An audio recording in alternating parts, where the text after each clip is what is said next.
I'm so glad that you've tuned in to one of the sermons from St Mary's. If you're new to our church and would like to find out more about being involved, please visit our website and drop us a line. We'd love to hear from you.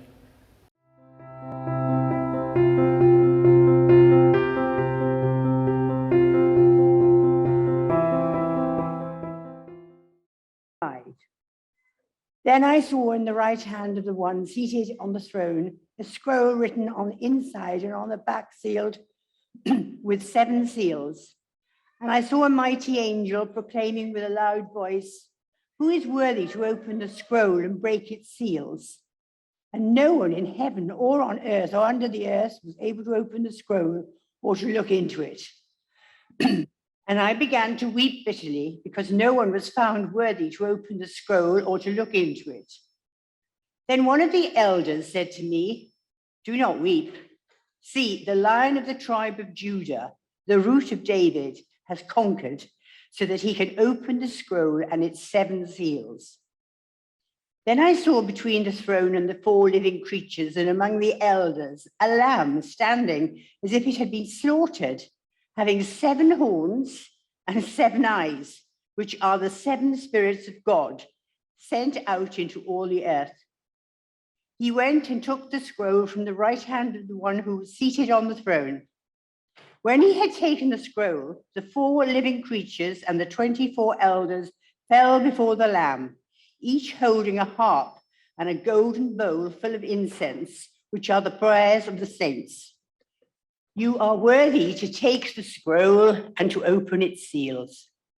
For you were slaughtered, and by your blood you ransomed for God saints from every tribe and language and people and nation.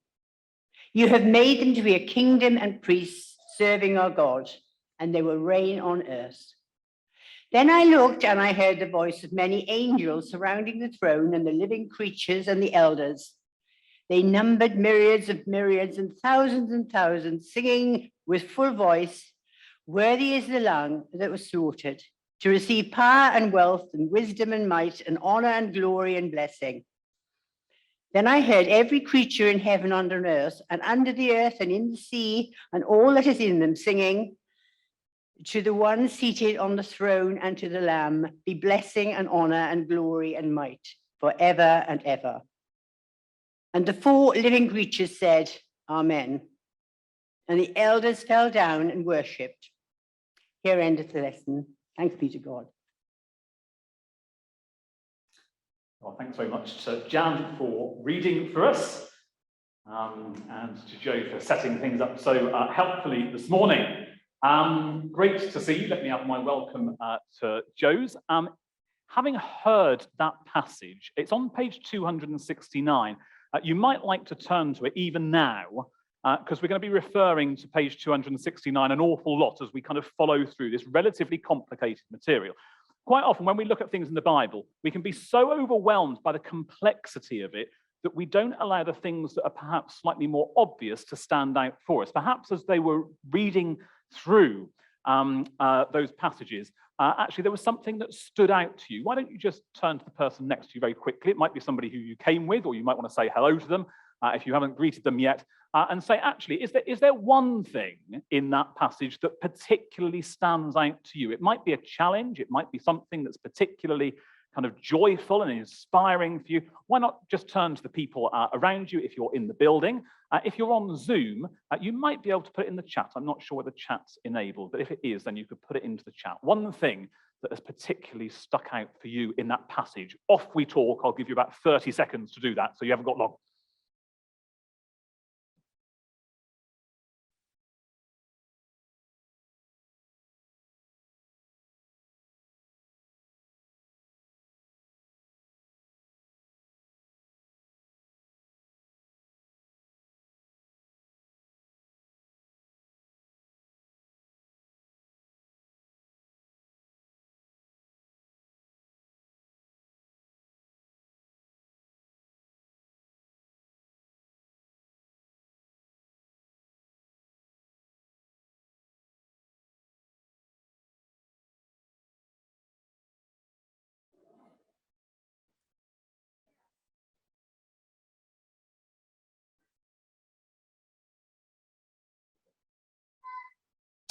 It's always great with the Bible to recognize that God doesn't call us necessarily to start with what we don't know, calls us to start with what we do know and what he's speaking to us. I wonder whether you picked up on the idea of a throne. For me, the thing that really stood out was the idea of kingdom and throne and kingship. And that's what this morning's going to all be about. It took me back to the school playground, and particularly to thinking about a game called Kingdoms. I'm not sure whether any of you have played a game called Kingdoms. Let me describe the game to you.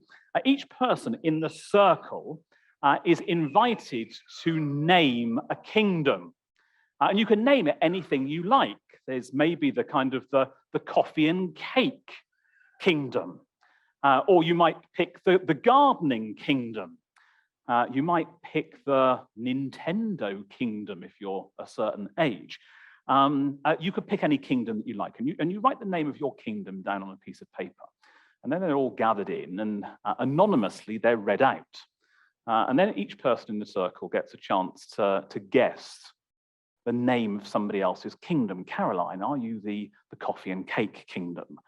Joe, are you the gardening kingdom? Andrew, are you the Nintendo kingdom, or whatever? And if you get the person's kingdom correct, then they and all their followers become part of your kingdom. And the game continues and continues until there's one kingdom and there's one king or queen, and they're kind of declared the winner. It's a really fun game. One that I played at school. It was a really fun game whenever we played it. Sometimes the playground at school was less fun. And when you got out into the playground, sometimes there were people building kingdoms, but in a slightly different way. There were cliques and there were groups and there were people who were trying to draw people to themselves, as if kind of an exercise in self-worth was how many people you could gather to yourself and how many people you could, inverted commas, control. Sometimes those groups were good and they were friendly and they were welcoming, but more often than not, they were bullying and they were exclusive and they were unfriendly and unwelcoming. The playground of world politics isn't particularly different to what I see in the average infant school playground. Kings and leaders, occasionally good, but often focused on building their own kingdoms by their own might and their own bullying ways in a quest for their own eternal greatness and for the eternal knowledge of their name. If you wanted a question that encapsulates Revelation chapter 5, it might be the following question: who's the leader? What's their plan? And what does leadership look like? I know that's probably three questions rolled into one, but who's the leader? What's their plan? And what does leadership look like? Or in kingdom language, who's the king? What's the law? And what does their kingship look like? So page 269, do follow through with me. Last week, we left things on a total cliffhanger. You might remember it as Joe was preaching for us. We were with John, and John was in God's Spirit, chapter 4, verse 2. And God's Spirit had given John a vision of Jesus that he commanded John to write down. So where are we? Well, chapter 4, verse 2, Joe reminded us that we're with John in the throne room of heaven. Who's there? Well, chapter 4, verse 2 again, we see that there are, there's someone who's sat on the throne who's got the appearance of jasper and ruby, verse 3, certainly rich and royal images. There are 24 elders there, possibly representing the church, and they're taking their lead from the four living creatures who are around this throne in heaven. And what are they all doing, all of these elders and creatures? Well, they're worshipping. Verse 4, they're sat on their thrones, surrounding that central throne. They're wearing their golden crowns, and following the leadership of the creatures in verse 9, they're falling down in worship before the throne, verse 10, casting their crowns in worship before the one who sits on the throne. But the question that chapter 4 leaves us with is who? Who is on the throne? Who is the leader? What's the plan here? And what does leadership look like? And so what we're going to do is have a look at chapter 5 today, and we're going to have a look at a plan, we're going to have a look at a problem, and we're going to have a look at a purchase. If you wanted 3 Ps to remember it by, that's where we're going: a plan, a problem, and a purchase. So firstly, the plan. Have a look at verse 1 of chapter 5. And we're introduced to a scroll with writing on both sides, sealed with 7 seals. Now, to us, that just sounds a little bit kind of opaque or slightly bonkers language. What is this going on about? To John's audience, it would have made perfect sense. We're probably familiar with the term a last will and testament. And in John's day, this would have been how legal documents, I'm seeing Tony sat at the back there, one of our local solicitors, this would have been Tony's stock in trade in the Old and New Testament times. Legal documents were written down, things were sealed, particularly last wills and testaments were sealed with the seals of 6 witnesses. You had your witnesses, they turned up with their wax seals, they put their stamp into it, and you signed it as the 7th, and you put your seal into it, and your last will and testament, your final plan, who you wanted to inherit, the appointment of executors as well as heirs, that was signed and sealed. There have been different ideas about what this scroll in Revelation might actually symbolize. Does it symbolize the Old Testament written on both sides, like perhaps an Old Testament scroll? Does it symbolize the Old Testament, sort of God's will and testament in the past? Or does it symbolize kind of God's plan for the future, a bit like our last will and testament would be, where we want things to go? Is it a future-facing thing? Or actually, is it a legal document, an instrument to be used in the present, rather like the laws that we just vote through the Houses of Commons and Parliament week after week? What is this document? And the answer is it's probably all 3. If you look back at chapter 4, verse 8, we'll see that God has been described as the one who was and who is to come. So this image of the scroll sort of enables us to look 3 ways all at the same time. The scroll speaks of God who has a sovereign plan that we've already seen being worked out in the Old Testament. So we've got proof that God's got a plan and that he's working it out. A plan that we saw delivered in Jesus. We see that God's got a plan for the future. And therefore, knowing that God's got the kind of the beginning and the end sorted out, the Alpha and the Omega, we can be confident that God's got a plan in the present as well.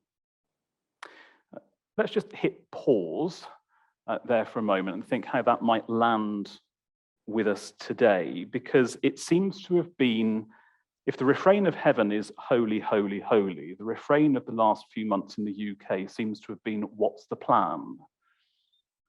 What's the plan in terms of Ukraine? What's the plan for dealing with Partygate so that we can get on after months and months of the same question of actually governing constructively? What's the plan for post-COVID and post-Brexit business as usual? What's the plan for our personal finances, given the changes in national insurance and energy bills that are coming down the tubes? What's the plan for my job? What's the plan for my finances? What's the plan for my education? What's the plan for my future? Perhaps more profoundly and more spiritually, what's the plan for my life, God? Where are things heading? And it's almost as if we're saying to God, have you actually got a plan? Because it doesn't seem as if anything at the moment's going according to a script. Is there a plan?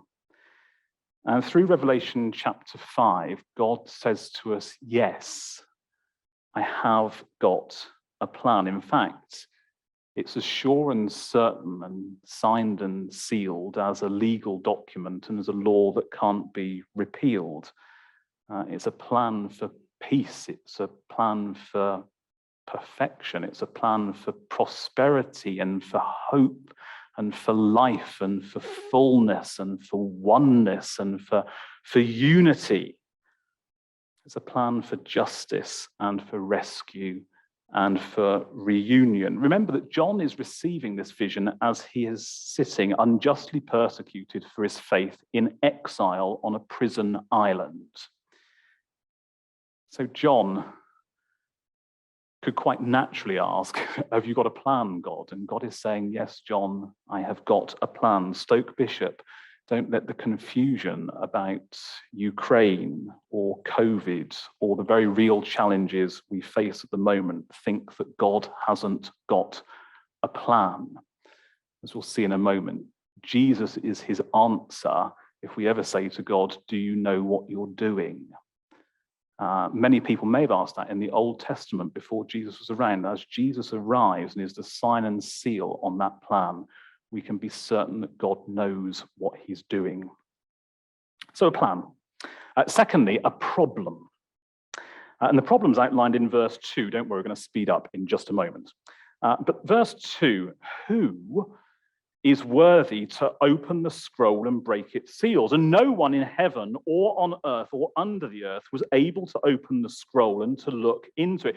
You're sat there thinking, what an enormous anticlimax. Here is God's plan for the world. Here's God's plan for my life. Here's God's plan for the future. This is really exciting. And it's like an email that somebody sends you that no one can open. You just want to find out what's written in it. So we can understand John's desperation in verse 4 when he begins to weep. It says he wept bitterly because no one was found worthy to open the scroll or to look into it. Worthiness is not just a problem in John's world of revelation.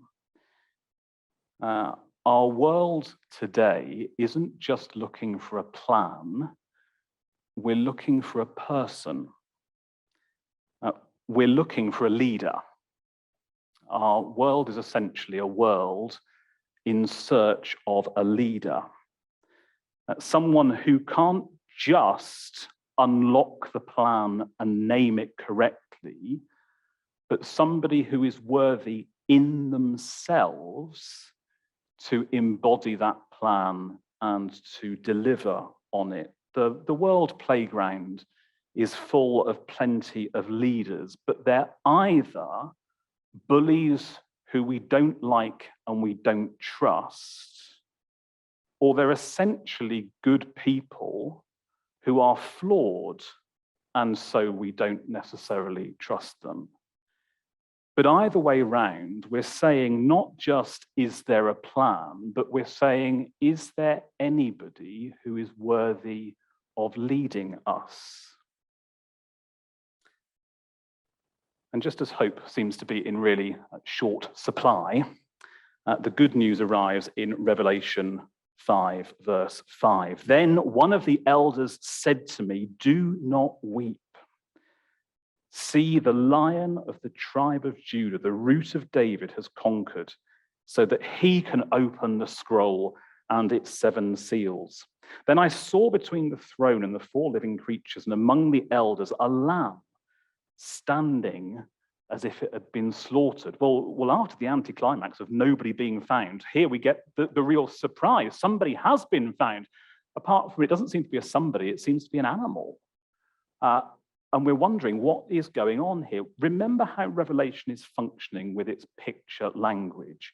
Revelation is encouraging us through the imagery to be able to look in lots of different directions, all at the same time, using a sort of Bible shorthand, where these images, a bit like the facets on a diamond, I look at a diamond, but the light and my gaze is thrown in lots of different directions. The lion, powerful and majestic and in command. The name given to Jesus, who himself is a descendant of a man in the Old Testament called Judah, of a king called David. So when the Bible talks about the lion, we've got all of those images and resonances going around. The lamb who John in his gospel describes as the Lamb of God who takes away the sin of the world. Not just cute. And that's the purchase that's going on. We've had the plan, we've had the problem, and now we've arrived at the worthy leader. And he's worthy because he's both God, he's on the throne, but he's also the one who can be the envoy from the throne, sent in the power of the sevenfold Spirit. He's worthy because he's God with us, and he's perfect to be able to make the purchase that is needed, to lay down his perfect life, to pay the penalty for all of the ways in which we sin and go wrong. And so verse 9 makes perfect sense as we read on. You are worthy to take the scroll and to open its seals, for you were slaughtered, and by your blood you ransomed for God saints from every tribe and language and people and nation. You've made them to be a kingdom and priests serving our God, and they will reign on earth. Worthy is the Lamb that was slaughtered to receive power and wealth and wisdom and might and honor and glory and blessing. So often our leaders, whether they're political or leaders on social media, leaders in other aspects of culture, tend to say, my kingdom come, more than they say, thy kingdom come. They tend to say, worthy am I, power to me, glory to me, wisdom is mine, strength to me, honor and glory and praise to me. And although we've spent quite a lot of time challenging and being challenging towards our leaders, it is a truism that we get the leaders that we deserve. We all have an inbuilt tendency to be self-centered and to try to draw the world to us in terms of how we lead our lives, in terms of how we lead our friendships, our relationships, our home, our businesses, our finances. So often we can have a tendency to build my kingdom rather than thy kingdom. We tend to say, worthy am I, power and strength and glory and wealth be unto me. We might do it subtly. We might try and do it in ways that our friends don't even notice. We might even be so practiced at it that we don't even notice ourselves that we're doing it. But part of the reason that we criticize our leaders is that we spot in them the tendencies that we see in ourselves, and we don't like them when we see them in ourselves either. And we want to be led to a better world. It's not just our leaders that need to stand up and say sorry and change their ways. And so you can understand why Revelation chapter 5 ends with so much loud worship. Here is Jesus. Here is the Lion of Judah, the Lamb of God, who shows us what real leadership looks like in a world which is saying, who's the leader? Who can we follow? Who is worthy? Who can do it? Who's got a plan? God's answer is Jesus. Here is somebody who shows us that life and leadership look like service, that actually power and strength look like laying our lives down in the service of others, that real wealth is found in really giving away, and that honor and glory and power are given to that one rather than to the one who looks to be perfectly served by others. Jesus is God's living proof that the one who is meant to be on the throne is on the throne, no matter what it looks like in the world as we look at our news screens. Jesus is God's living proof that the one who is meant to be on the throne is indeed on the throne. There's nothing that can change or repeal that. Jesus is God's living proof that God has got a plan. He always had a plan, even in the twists and turns of the Old Testament, when people had lost hope or lost sight. God was still working his plan out. For the people who this morning are carrying guns in the trenches of Ukraine, God still has a plan. For those of us who are sat here thinking we don't know where our finances are going, God has got a plan. For those of us who are looking at our country and thinking, where are things going? God has got a plan. Jesus hasn't budged. He's still on the throne, and God is working his plan out. And he's saying that true leadership looks both like loving service and true justice.